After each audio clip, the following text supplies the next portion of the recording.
Yo, what's going on, guys? It's Hans back with another video. So in today's video, we're actually going to go over a bit of information that we need to know about if you should build a team of the year or not, and I'll go in depth on that. But before we get started, I just want to say thank you guys for all your support, and I just finished watching the Argentina and France World Cup final, and wow, that's easily the best football game I've ever watched, maybe one of the best sporting events I've ever watched, period. What a game. If you guys didn't watch that, I highly advise you go, watch the whole game on your own time, but it was unbelievable. As well as if you guys would like to drop a like and subscribe on this video, it would be greatly appreciated, and I will get started with the video now. So there is a few questions that you should ask yourself about exactly if you should build a team of the year or not, okay?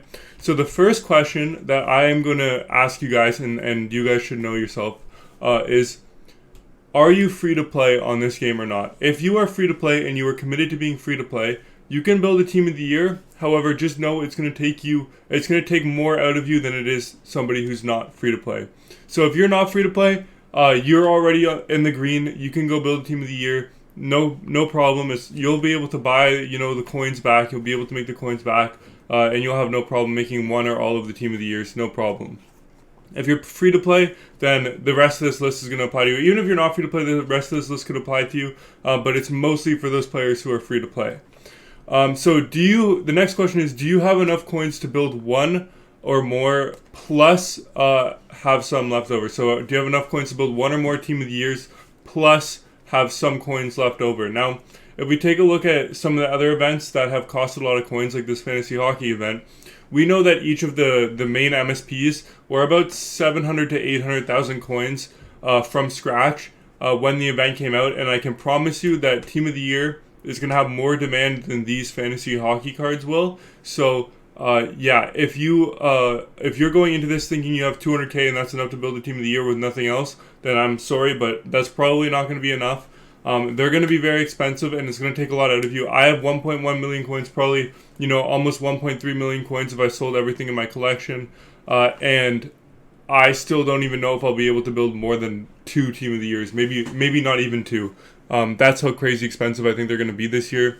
So, do you have enough coins to build one or more plus have coins left over? Because if you end up with 0 coins after, you're gonna have to restart from scratch, and it's gonna take you so long to make those coins back. So I would say if you're not gonna be able to make one plus have like at least 200k left over, then I would highly suggest that you either grind your ass off during the Team of the Year week so you can make one by the end with coins left over, or you just don't make one at all, and that'll kind of tie into the next question here. And this next question is, do you think the cards are worth it to keep on your team all year? If a card does not look like it will be meta for the entire year, for example, if somebody like, I don't even know, Kirill Kaprizov comes out, he's obviously going to be a highly sought after player because he's a great player in real life. However, if we take a look at his stats on the game, we'll be able to see that, he's not actually the best card in the game. Especially not right now, because if we look at his 89, he only has 91 speed and 91 acceleration and 89 overall. Now, if he gets a Team of the Year, I doubt it would be any higher than 92 overall. So if he gets a +3 on this, let's take a look. So he already got a +1 speed, so he'll only get one more speed. So he'll only have 92 speed and acceleration. Mind you, he'll have great hands, great shooting, everything else, and his building game is not bad, but is this card worth keeping on your team for the rest of the year when other cards that are left-handed wingers like this guy will come out after Team of the Year that'll probably be better than him for the rest of the year? So that's what you gotta ask yourself. Is it worth it to build Kirill Kaprizov to keep on my team all year, or is it worth putting my coins into somewhere else? Alright? The next question is, will you be able to make the coins back? Obviously, it's not easy to make coins on this game, especially with the way the market is right now. And if you're not going to have the time and effort to, make coins back and you're free to play, then it is going to be almost impossible for you to recover if you spend all of your coins on Team of the Year. If you have a lot of time, if you have a lot of energy to invest into this game and to grind champs every week to get ultimate choice packs and take tradable rewards and rivals for the next little bit after Team of the Year and not build any MSPs for like a whole month after Team of the Year, if you have the patience and energy to do that, then go ahead. You can go ahead and make a Team of the Year. There's not going to be no problem for you. You'll be able to recover from it. It's going to be worth it for you. The next question is, would you rather have these Team of the Year cards that are going to come out, or would you rather have multiple future MSPs?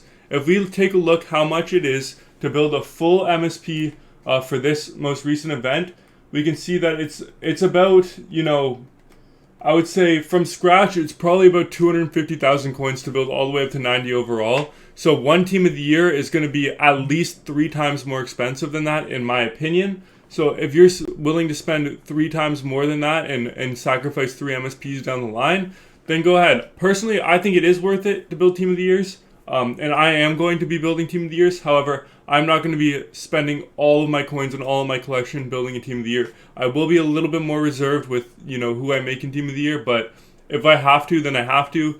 But I would say, don't make any Team of the Years that aren't going to be worth it to you because you're just wasting coins. Last year, I can speak from experience, I made Vasilevsky.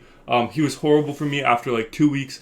I kept him as my backup goalie for the rest of the year. Sure, they'll have really good synergies. The goal, Shesterkin will have very good synergies, and he will look very enticing at first. However, I promise you, he is not going to be worth it in the long run. You're better off just saving your coins there and not building the goalie.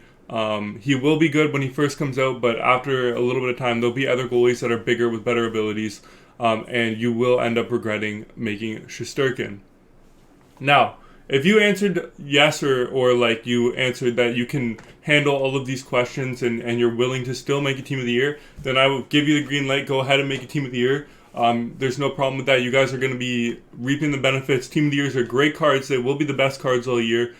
So if you can make a Team of the Year, then go right ahead. If you think it's just not worth it for you right now and you don't have enough coins right now or you're not going to spend money on the game, then you know what? It probably isn't worth it for you at this very moment. However, I will make a video when Team of the Year comes out going over which ones are like must makes. If you're going to make one, you have to make this one first.